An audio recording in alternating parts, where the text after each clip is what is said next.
Hello, and welcome to the third part in this series, where we'll be talking about the Pauldrons. These were a fun build, so let's get into it. Oh no, just...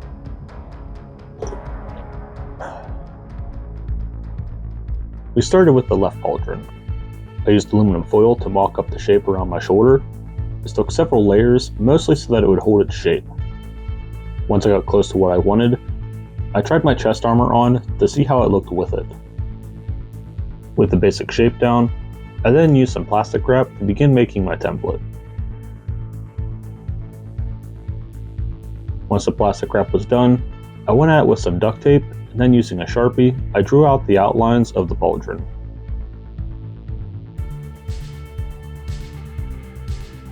While the template was the right shape, I still needed some extra material to get the corners just right. So I added some scrap paper and taped that to the duct tape template as well.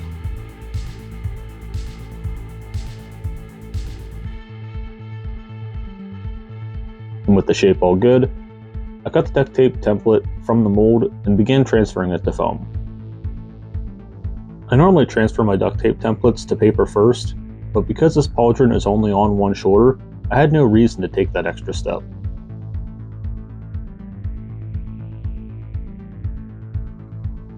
With that all traced out, I then cut the foam pieces free. No fancy cuts needed here, these were all straight cuts.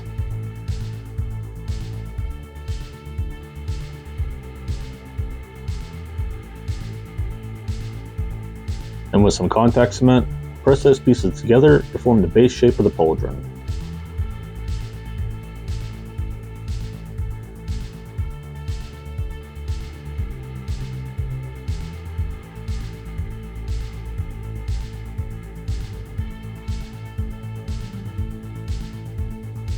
Before moving forward, I brought out my mini sanding booth and cleaned up my seams and rounded my edges.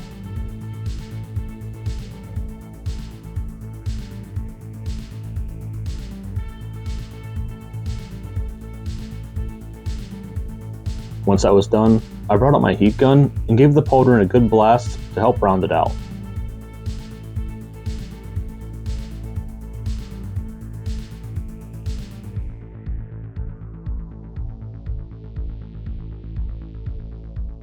And from there, I used some scrap foam to start cutting out the spikes.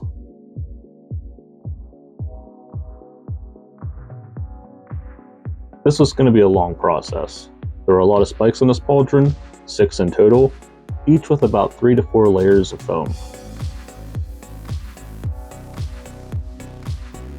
For the center layers, I carved out a space for a small dowel rod so that they would stay stiff and rigid. These won't be the final size for the spikes, and quick spoiler alert, I later had to trim these down several times to get them exactly how I wanted.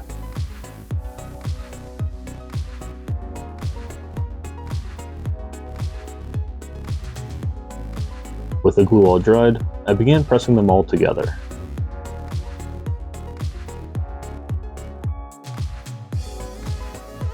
This got the spikes in their shape from one angle, but now I had to carve the same shape from the other side.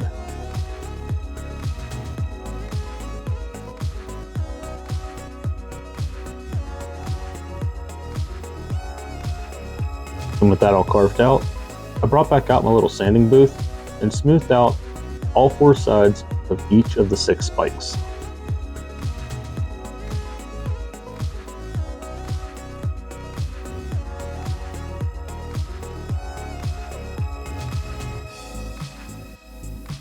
And with those all cleaned up, I then started mocking up the spike's location and tracing out their base with a silver marker for placement. I then cut the base of the spikes to get them to the desired height, and began laying down my contact cement.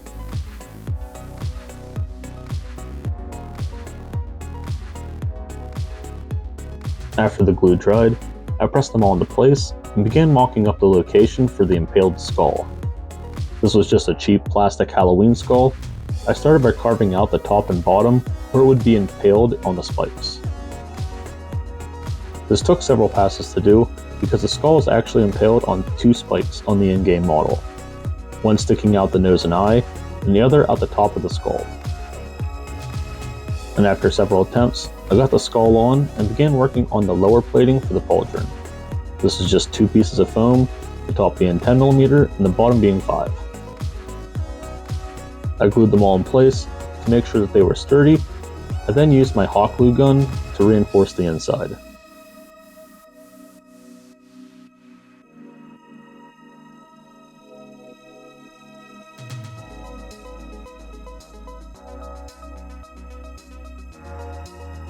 From here, I knew that my spikes were too tall, so I grabbed my blade and started trimming down the spikes until the skull fit more accurately to the in-game model. This did expose the dowel rods and the spikes though, but that was easily remedied with some foam clay.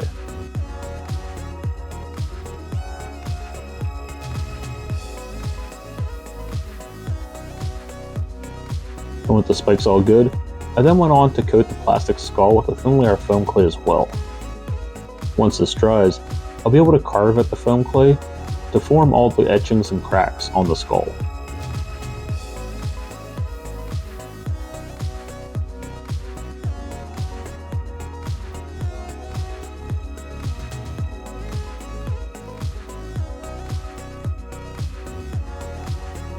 And from there, I needed the foam clay to dry for a few days, so I began working on the right pauldron. This was just 2 pieces, a front and a back, with an angle cut on both pieces to give the pauldron a sharp bend.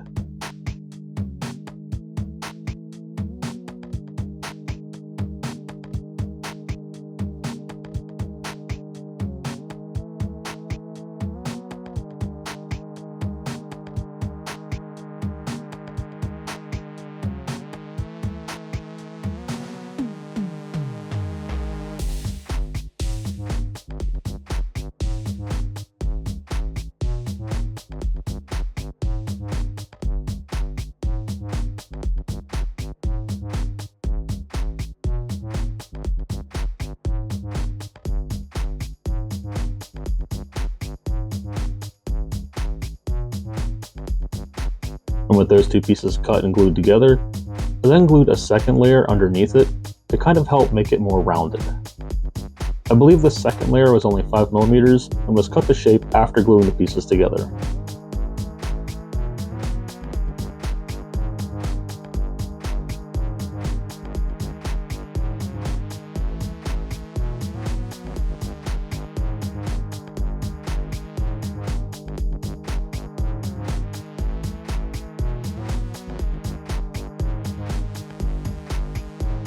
From there, I started working on the spikes. These were a little different in shape, similar to the horns on the chest armor. They're nicked and curved and not evenly placed. These were just 3 layers of 10mm foam, cut to shape and sanded smooth.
And with those all done, I gave them a layer of contact cement and pressed them in place.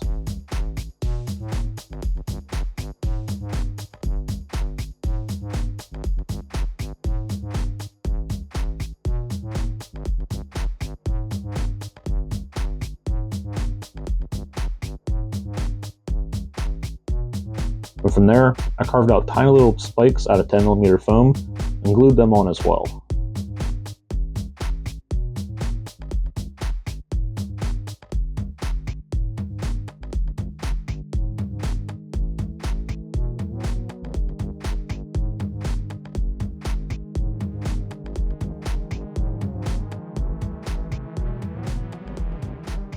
After a few days, the foam clay was finally all dried. I took my Dremel and smoothed out the surfaces of the spikes again, and went after any uneven spots on the skull. From there, I then used my X-Acto knife and started carving the skull. I started with the openings to carve out all of the cracks, and then used my silver marker and drew out some of the markings carved onto the skull.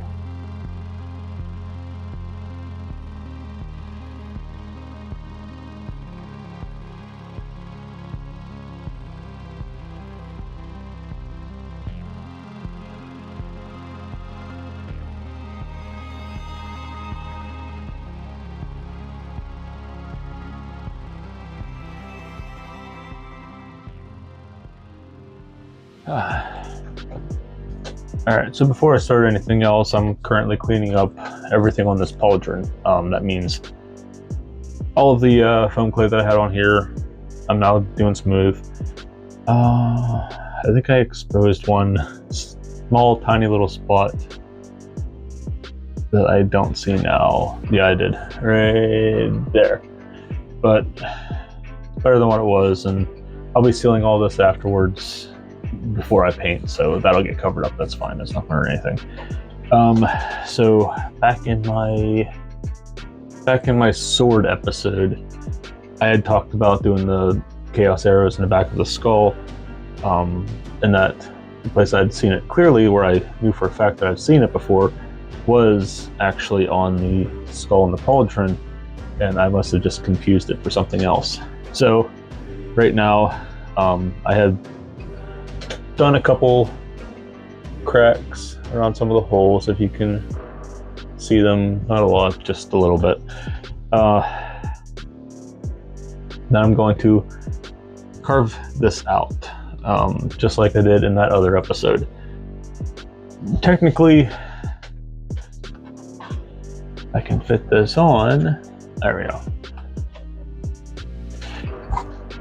According to my reference photos, this arrow should be right about there on the back. So if I'm looking at it from the front, this would be as if it were on my shoulder here. That arrow should be right here on the side. I originally started kind of mocking up an idea for it, but you know, with the placement of the spikes, and kind of have to work with where everything kind of leads to, the openings in the skull for the impalement. Didn't leave much room right there for it. But I'm like, well, I still want to do it. So I kind of put it on to a quick guess of a spot that's open enough to do an arrow. And I found this spot up here. So this would be more towards, if you're behind me, you would see it. So I think it looks okay there. I think it'll be okay. I'm going to carve that out and probably be done with these for now until it comes time to doing fitment and harnessing to get it to actually attach to stuff. And I get to move on to another piece. Yay. And from there, I used my X-Acto knife to carve out the chaos arrows on the skull. I cut the entire way down to the plastic, outlining the inside and outside of the silver lines, and removing the entire layer of foam clay on top, leaving out a nice indentation as if someone had just carved chaos arrows into the skull.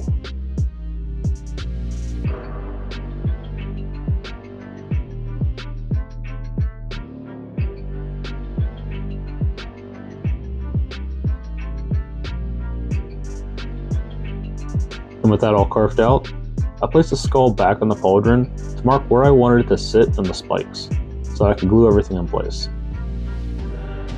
Once I had the lines drawn, I took off the skull and laid down a nice amount of contact cement around those lines and on the inside openings of the skull. And while the glue was still wet, I pushed the skull onto the spikes and lined it up with those lines that I had previously drawn. And before I could work on the mounting hardware, I needed to elevate the pauldron off my shoulder just a little bit. That way the pauldron was more flush with the height of the chest armor. To do this, I mocked up how much lift I needed with some aluminum foil. This both gave me the contour for the inside of the pauldron and the contour of my arm, where the pauldron would mount.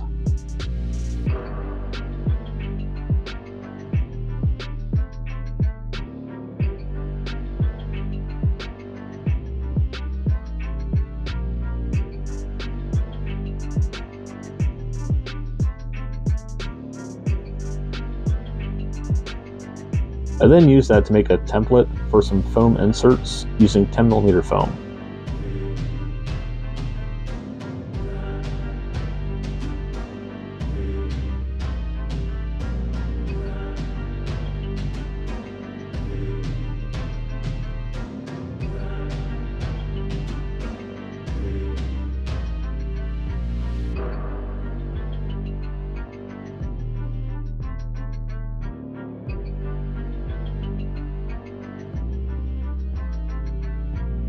And with those pieces cut out, I taped them to the inside of the pauldron and gave them a test fit.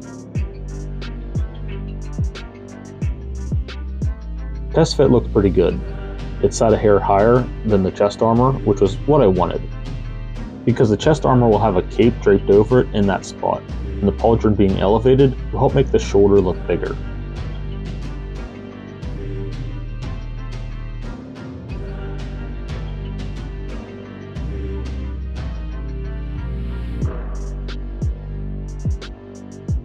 With that all good, I glued it all in place.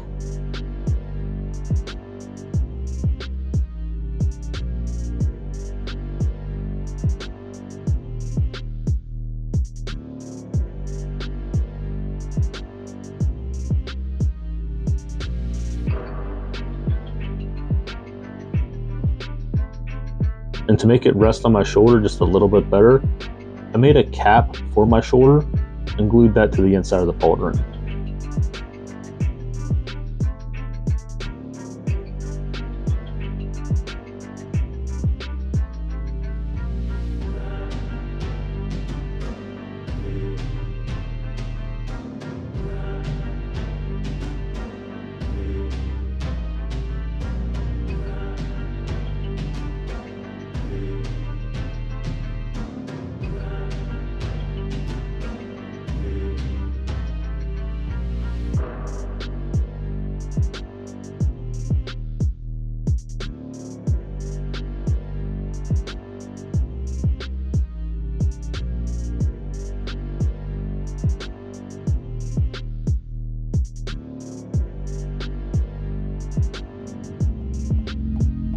To make the mounting hardware, I sewed 2 pieces of fabric into strips. One on top will run down from my shoulder from inside the chest armor. This would use the same fabric as the shirt I'll be wearing underneath, so that it will blend in. And a second strap to go around my bicep, which would be an elastic fake leather. With those all sewn, I used some hot glue and glued them onto the pauldron.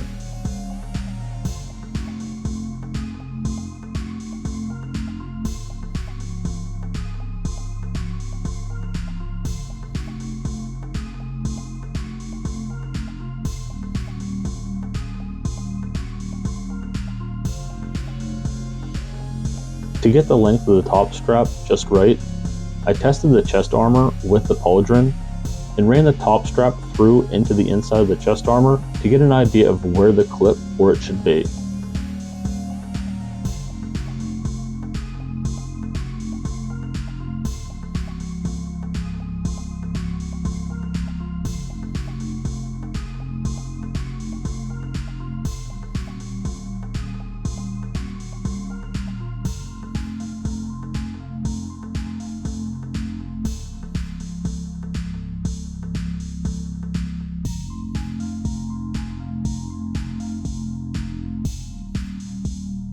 Once I figured that all out, I glued that other end of the clip onto the chest armor and gave it one more test fit to see how it all looked and fit together.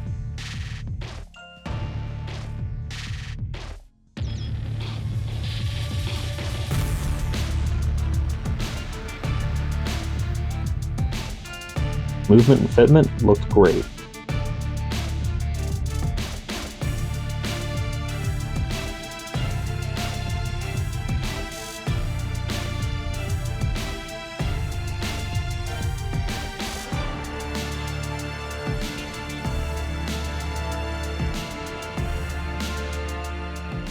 And that's that for this episode. If you want to see these things getting painted, you have to wait until the rest of the armor's all done, which means next episode, more armor.